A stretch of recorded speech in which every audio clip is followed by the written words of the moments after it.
Saudara, sejak pemerintah menegaskan soal larangan penjualan pakaian bekas impor ke Indonesia, satu persatu pemusnahan pakaian bekas mulai digencarkan. Para pedagang pakaian bekas impor menilai aturan pemerintah ini akan mematikan usaha mereka yang telah dirintis sejak puluhan tahun.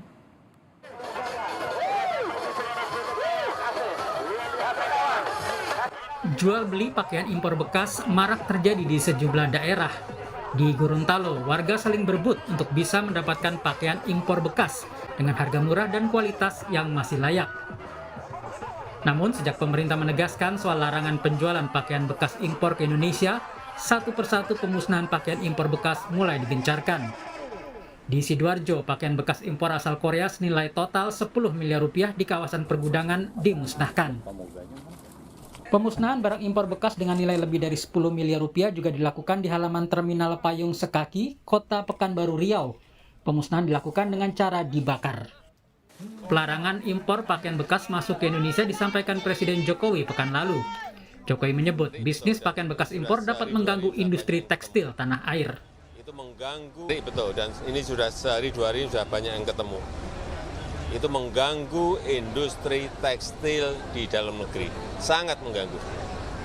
Jadi yang namanya impor pakaian bekas stop.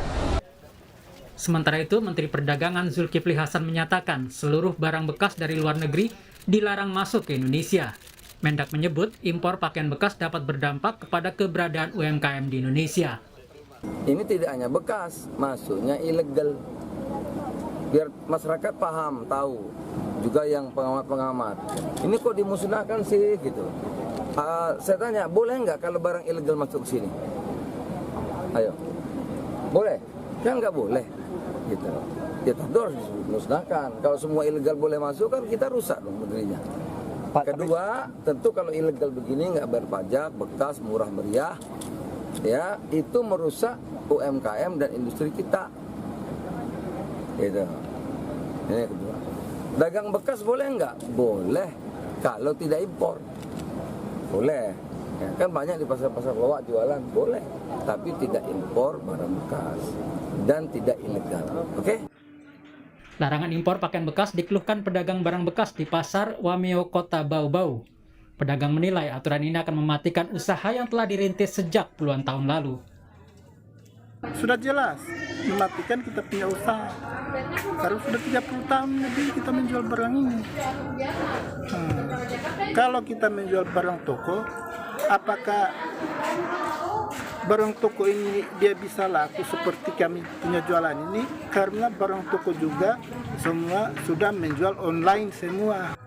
Kalau umpamanya dia larang ini pakaian bekas ini, kita mau bikin apa? Kita mau kerja apa? Sudah kehidupan saya di sini, sudah 30 tahun lebih saya menjual barang bekas ini. Tahun lebih. Mulai dari kota, bukan hanya di sini. Dari kebakaran. Jadi saya tidak setuju, karena sudah kehidupan saya di sini. Tidak setuju, seperti Sulawesi Tenggara. Data dari Asosiasi Pertekstilan Indonesia menyebut serbuan baju impor asal Cina masih merajai pasar Indonesia. Pada 2019, impor pakaian mencapai 64,66 ribu ton dengan nilai transaksi 6,61 triliun rupiah. Kemudian di 2020, jumlah impor pakaian dari Tiongkok mencapai 51,79 ribu ton yang nilainya mencapai 5,25 triliun rupiah. Sementara di 2021, impor pakaian mencapai 57,11 ribu ton dengan nilai transaksi 4,97 triliun rupiah. Sementara data dari BPS, impor tekstil Indonesia tahun 2022 tercatat 2,1 juta ton, senilai 10,1 miliar dolar Amerika Serikat atau 155 triliun rupiah. Sedangkan di tahun 2021, impor tekstil Indonesia jumlahnya 2,2 juta ton, senilai 9,4 miliar dolar Amerika Serikat atau 144 triliun rupiah. 40% impor tekstil masuk dari negara Tiongkok. Sementara itu data dari BPS, baju impor bekas tahun 2022 yang masuk ke Indonesia mencapai 26,22 ton dengan nilai 4,2 miliar rupiah. Jumlah tersebut naik lebih dari 200% dari tahun 2021 sebesar 8 ton dengan nilai 674 juta rupiah.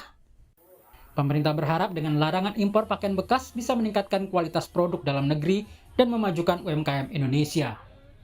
Tim Liputan Kompas TV.